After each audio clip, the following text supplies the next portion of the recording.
50-week tennis programs and how they are absolutely hurting, destroying the tennis coaching industry.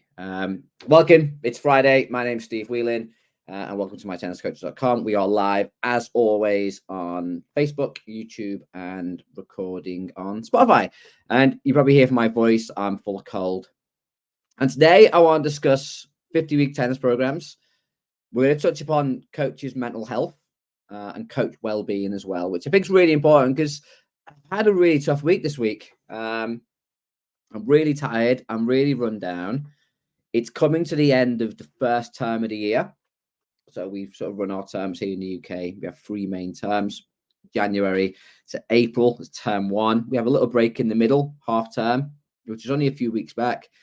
But I'm absolutely done mentally, physically. I've had to take some time off this week. Haven't done as much content creation. You've probably noticed on my social media. I've not been as active this week because I'm just really, really tired. And it's really got me thinking this week how lucky I am because I can take that time off.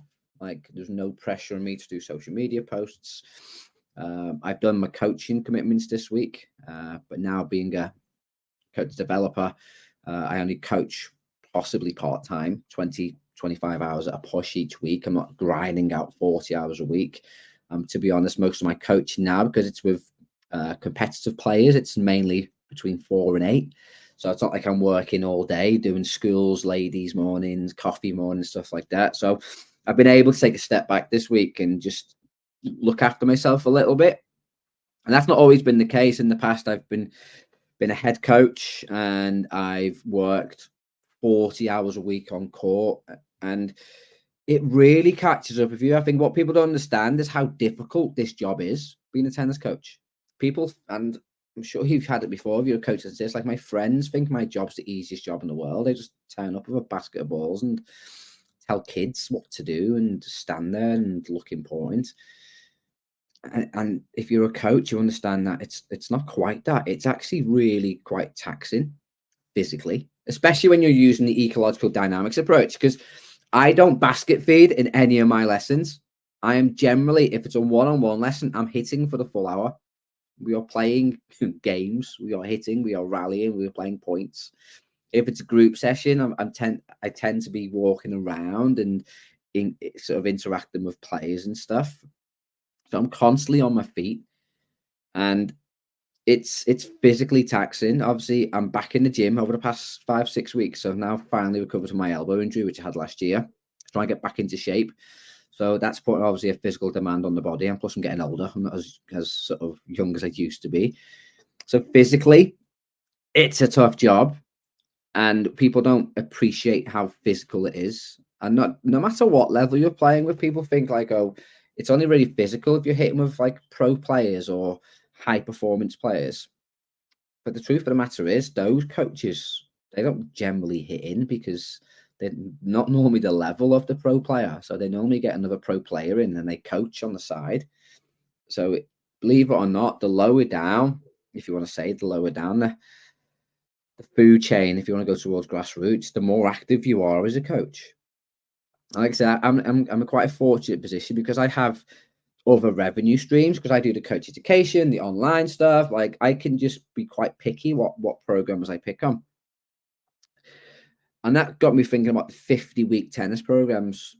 And I don't know if these are quite popular now across the world, but here in the UK a few years ago, when I worked for a commercial company, which I won't name, they introduced a 50-week program, 50-week tennis program, more tennis coaching. Why do we stop on the school holidays? Let's go 50 weeks of the year. We'll stop the last 2 weeks at Christmas. We'll give everyone a break for 2 weeks because we want to give more opportunities to player, aka they want to make more money. Why are we doing a 36, 32-week program when we can do a 50-week program? And the mindset was very simple. Well, if people choose to go on holiday, they can still pay us. So we can still get money, even though we might not be using the same amount of resources. We can still generate lots and lots of money. And I was involved in quite a few of those discussions at the start because I held a position where I looked after a region within the commercial company and I looked after a few clubs. And so I was part of those initial consultation. I'll say consultation as being told what they're going to do, and they're just giving us a voice, but they're not going to listen to us. And you listen to their reasonings, like I said, more opportunities to play. It gives coaches more work as well. So, coaches, you're not working 6 weeks in the summer. We're going to give you 6 weeks more additional income, more income from coaches, more work for coaches, more opportunities to play. And you just see through that and you think it's just about you making more money. And a couple of issues I had with it, which I raised at the time, was one, coaches need a break. Like, it's such a tough job. I mentioned there, physically, it's really tough. Mentally, like when you go on, you're performing generally. You are sort of putting on a show. You have to look enthusiastic and engaging, and you have to bring a lot of energy to it. And I always compare it like it's like doing a West End show for 4 hours every day. It's an absolute show, and you put in so much energy. And sometimes you're dealing with difficult situations, you're dealing with difficult players, you're dealing with difficult parents. Sometimes you're dealing with bad behavior, and you're dealing with dynamics like with teenagers, or even if you're working with adults who are going through a tough time. And even when you're working with adults, a lot of the time you're almost like a psychologist. You sort of listen to all their problems, their work problems, their relationship problems, their friendship problems, and you take in a lot of information, and you're it's difficult, it's hard. And I don't think, again, people appreciate that with coaching, because you are so interactive with people. You are constantly engaging with people, and you've got to put a front on. And no matter how tired you are and what a bad day you've had. Like, if I go to work this evening, if I've had a bad day today, I've got to just switch all that off as soon as I walk through the door, because I can't let it affect the environment and the players. And that's tough. Like, it's not like I can just go to work and sit behind the computer. I'm not saying that's an easy thing to do, by the way, but like, if I'm ill like I am now, like, I can't just sit there and just get on with it. Like, I've got to sort of get myself up and be as energetic as I can. So it's mentally, physically difficult. So I said at the time, like, you've got to give coaches a break. There's a reason why school teachers have so many holidays, because that's another very difficult job.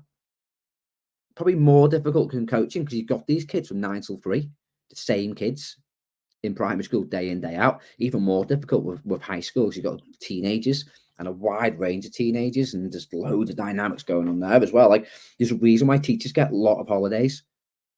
Like, they need it. But also, I won't go into players just yet, but we need the break. Like, that's not good for our own mental health or our own physical health. And that sort of just got pushed to side, and it was a case of, oh yeah, but we do it in swimming. Swimming have a 50-week program, and their coaches don't seem to like be bothered about it. Now, I don't know what's like in most places, but the place where I worked, the swimming coaches were employed. So when they took holiday, they got paid. And they can also put in a holiday request. And unless it was like a massive conflict and stuff, that holiday request has to get granted, because you're guaranteed a certain number of days holiday.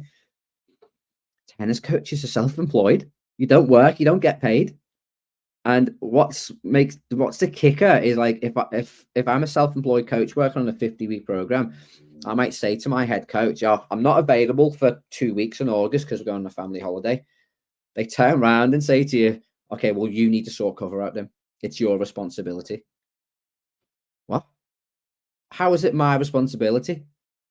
But it's written within these self-employment or self-agreement contracts that if I can't make the session, it's my responsibility to get adequate cover. And if you are a self-employed coach, listen to this stream, you know getting cover is a nightmare, because if you're getting cover for the group, it pays less than a private lesson.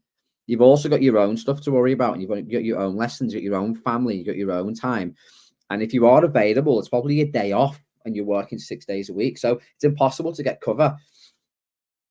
I see it, and I've seen it on WhatsApp groups over the years as well, where the coach will put on like, really struggling today, family emergency, can anyone cover? And it's silence. And even the employed coaches within those groups, whose responsibility it should be to take on that group, it's silence. because no one wants to cover it because they've all got their own thing to deal with. And that then puts stress on the coach because they're, oh, I can't get cover. I'm going to start letting people down. So if it is a bad family situation or whatever's happening in the coach's life, you're now adding to that stress because you've got this system in place, and that's not healthy. It's really, really not healthy. And like here in the UK, I've got a week left. So next Friday is a bank holiday. Then I've got a week off. I've got 10 days off. And I need those 10 days off. I need them to relax and sort of just depressurize from tennis coaching and just have some time with my family and have some time just to recharge. I've got friends who are doing 50-week programs. They're not going to have that time. And then we wonder why the quality of lessons goes down, because these coaches are mentally done, physically done. They're just going through the motions. So what type of service are they providing? And I don't put the blame on the coach. I've been thinking about this quite a lot when I've been using this channel to talk about traditional tennis coaching. Why do you do so many basket drills? Why do you know these isolated drills? Maybe at times, like, the coach is just mentally and physically burnt out, and it's the easiest thing to do. And it's something that I've been reflecting on this week. Like, I'm trying to be really careful now of how I present some of these messages, because like an isolated drill is a waste of time. But maybe that coach is having a bad day and that's what they want to do. But we're not helping that situation. And even if you're not running a 50-week program, like Easter now, we got 2 weeks. Like, head coaches who are putting camps on, when you're asking your younger coaches to run those camps, are you actually giving them some time off?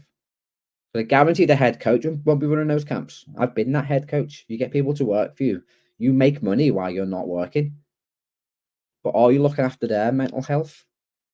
Like, are you looking after their well-being? Are we looking after coach well-being? And it's a touchy subject. And I know national governing bodies are starting to address this a little bit more, but it's quite an important subject. Like, I've been burnt out and I've suffered mental health issues because of burnout. And you forget things, you forget lessons, you forget to get back to people. And sometimes you just can't get out of bed because you're so run down and so tired. So you cancel sessions and people say, oh, you're unreliable, you're letting people down. Well, you're working me to the bone. And again, many years ago now, I worked for a provider and I was traveling an hour and a half every day there and back. And it lasted 6 weeks. And I really struggled after those 6 weeks. I was mentally and physically done. And we fell out because I couldn't carry out my coaching duties. And there's other things going on at the time as well. But there was no like thought behind, oh, like, what's, like, is the coach okay here? It was a case of, well, we've hired you to do this work for us. You're telling us you can't come in because you're burnt out and you're struggling a little bit. Like, there's no, where's the help and support? Where's the empathy there within it? And again, this is maybe quite a raw subject and it might be uncomfortable, I think, at times to talk about, but I think coaches need to talk about it more. Like this week, I'm so tired, and you can hear it in my voice, and you probably see it how I'm presenting today. Like, I'm a bit flatter possibly than normal, but I'm lucky because I get a break next week. And there's so many tennis coaches out there who won't get a break. They'll be delivering, whether it be camps, whether or not they'll be traveling to tournaments with players, whether or not they'll be just carrying on their 50-week program. Like, we need to give coaches breaks. And from a coach's point of view as well, those breaks, you need them. But because you're self-employed, like I mentioned before, you get scared of taking breaks. Like, I've got 10 days off next week. I'm thinking, oh, that's going to hit me. It's going to hit me a bit hard. I was going to take 2 weeks off. I feel like I need 2 weeks. But now I'm deciding to work a little bit more the second week, so I've got a little bit of income. That's a stress on us as well. Because, like, if I take 2 weeks off, there's no income. Lucky enough, again, I get income from some stuff that I do online, but that's a stress.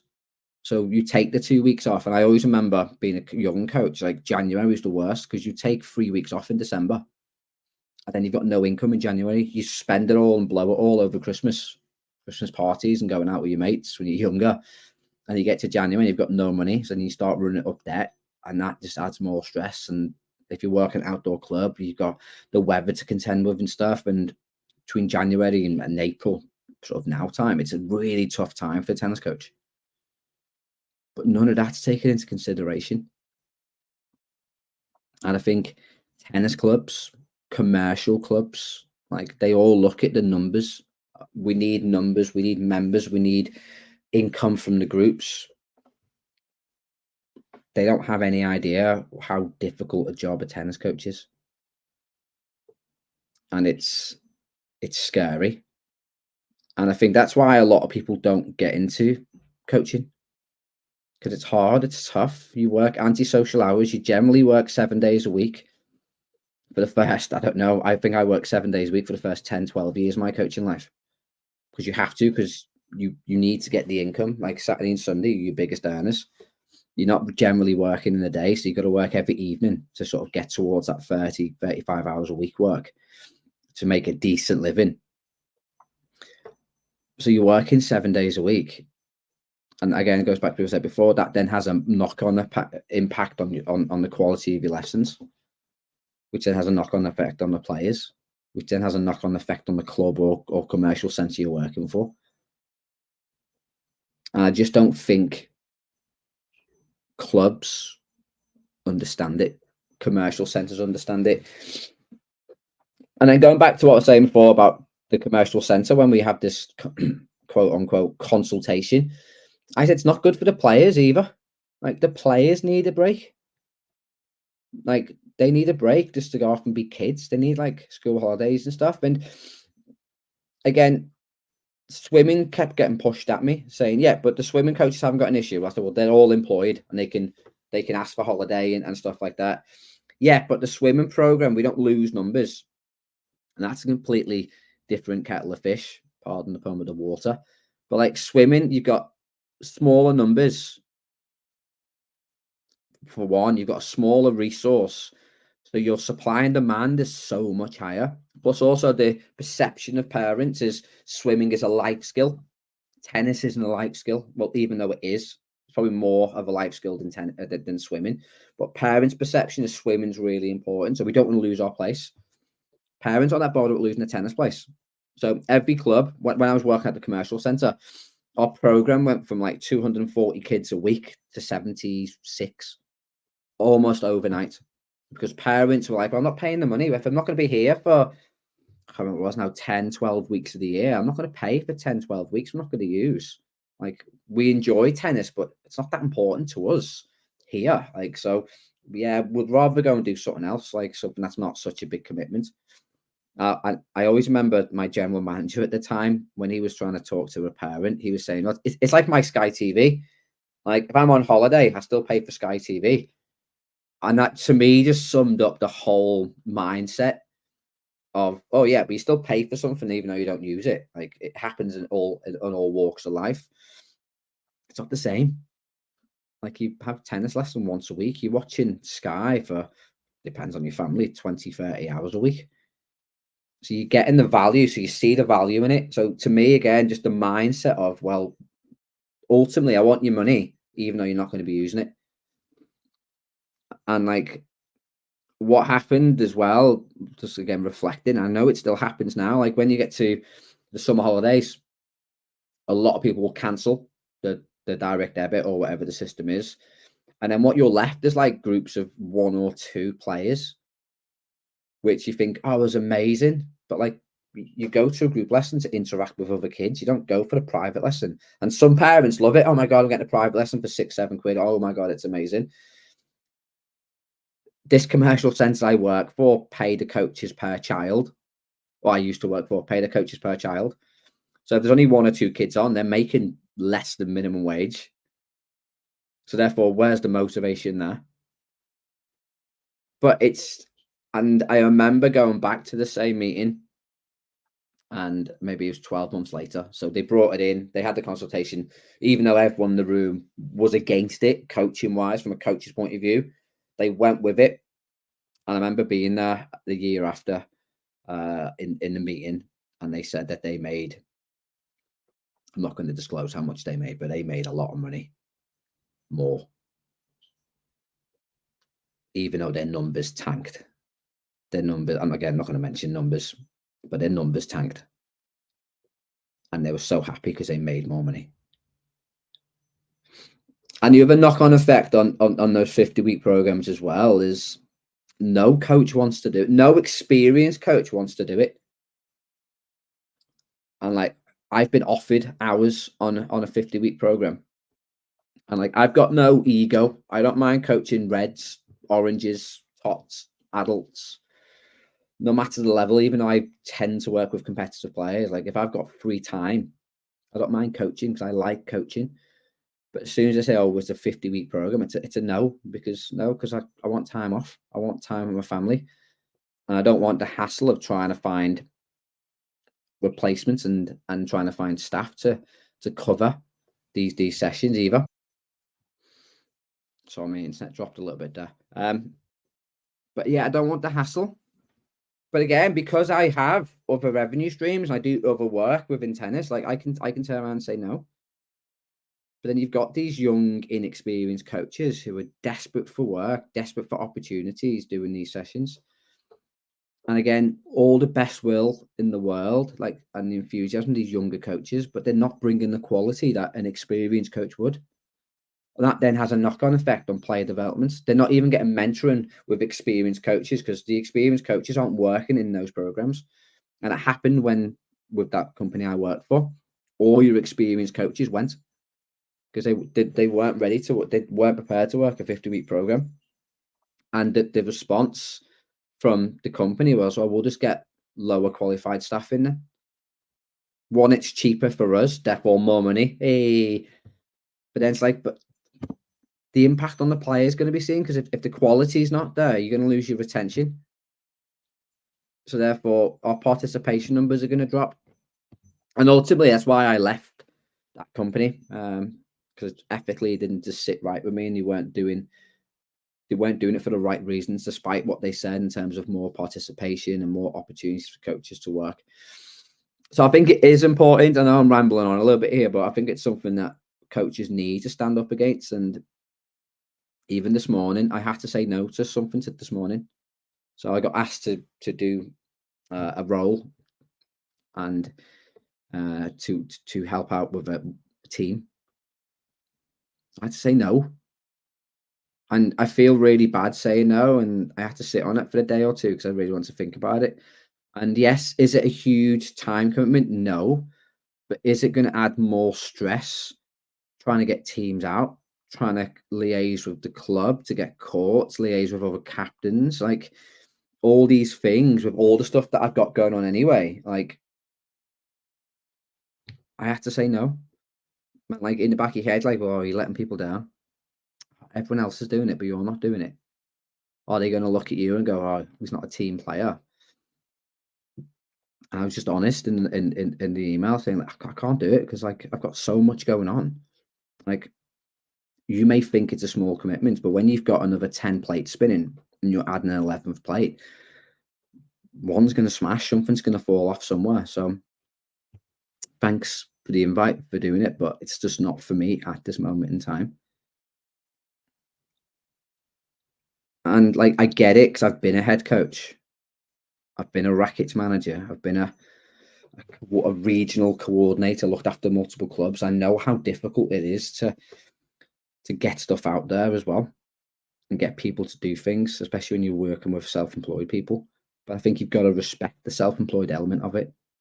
Like, if I phone a plumber up today and they don't want to do the work, like, I'm not going to put pressure on them.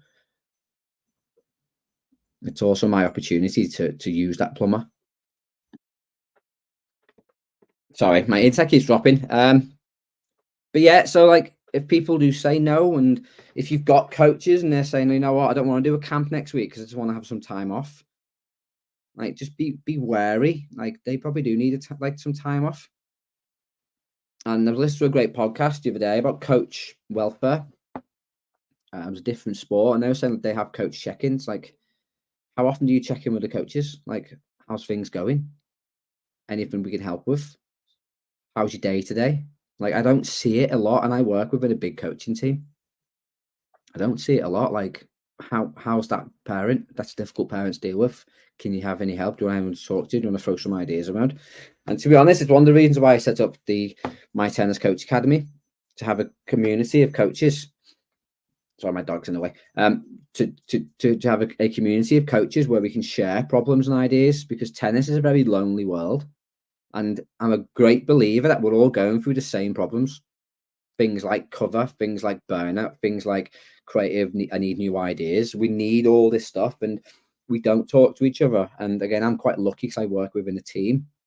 So I'll go in tonight and I'll chat with the other coaches, and we'll share problems, and we'll share things that are annoying us, and we'll share good ideas, and that's quite nice. But I've also been that coach who's worked on his own in the middle of nowhere, and you're just dealing with loads of stuff on your own, and you feel like you've got no one to talk to, because you don't want to talk to anyone, because then people might think you can't do your job. You don't want to speak to the committee, or you don't want to speak to your manager, because then you're going to think they're going to turn around and go, well, you're not equipped enough to do the job, then we'll get someone else in. So therefore you bottle it all up, and then you end up just, again, making yourself ill. Again, I've been there. I've done that job. So I think coach well-being and welfare is really, really important. And again, when the whole thing of it's okay to talk or whatever it is, I think that's great. Don't really have that in tennis. Like, we're all going through difficult things. We're all going through burnout. We're all going through tough situations with players, parents, committees. Like, the amount of time I've fallen out with committees and there's no one to talk to. Like, you can't talk to anyone on the committee. You're working on your own. You're self-employed. You try and talk to national governing bodies, and they're like, well, we're not getting involved because we don't govern what clubs do. Whether or not you believe that or not, it's different matter. And like, it's stressful. So it's an open invitation. If anyone is having a tough time, reach out. Send me an inbox on a DM on Instagram at My Tennis Coaching. More than happy to talk. And I think that's really important. But I just want to close it up because I think I'm rambling now. Like, if you are tired, if you are run down, take some time off. And I know when I'm tired, like this week, when I don't want to work, when like I just don't want to go off and write some content or film some content. Like, even today, this is late today, this stream, because I'm tired. I'm like, oh, I might just leave it this week. And I had an original idea to talk about something else, but then I was like, you know what? I'm just going to talk about how tired I am and how burnt out I am and how tough this job is. So I've almost forced myself to do that. And that's when I know, man, I need a break. I need to take some time away. I need to start saying no to some people. Like, some people ask me for lessons it's sort of next week when I'm off. I'm like, no, sorry, I'm having a week off. Like, there's no lessons, there's no tournament trips, no coach education. Probably won't do a stream. Be less content for that week as well, because I'm gonna take some time just to recharge and then come back, because mid-April is the start of the summer season here in the UK, so it's busy time. So I need to take those 9-10 days off and just recharge. So take care of yourself, look after yourself, take some time off. Don't be afraid to say no. And yeah, if you are struggling with anything, feel free to reach out. But yeah, it's a tough job. And if anyone who is working in a commercial centre or head coaches out there, I think just take it into consideration, like how tough this job is on your coaches and the coaches that are working for you, and they're grinding out those 50 weeks. If you are running a 50-week program, sort your head out and just stop it. It's absolutely ridiculous. It's just a money grab. And it's absolutely harming coaches. It's harming players. It's just pointless. Absolutely pointless. And you should be ashamed of yourself if you run a 50-week program. I'm not going to name names. There we go. Thinking that might get me to trouble, but everyone's allowed an opinion. As always, these opinions are my own and not shared by any national governing body or organisation that I may be affiliated or work for. Got this great heated argument the other week on Facebook. But yeah, these are my own thoughts and my own opinions. This is my personal vlog. Whether you agree with them or not, don't have to watch the videos. Right, there we go. I will speak to you next week. Check out mytenniscoaching.com and take a break, even from me.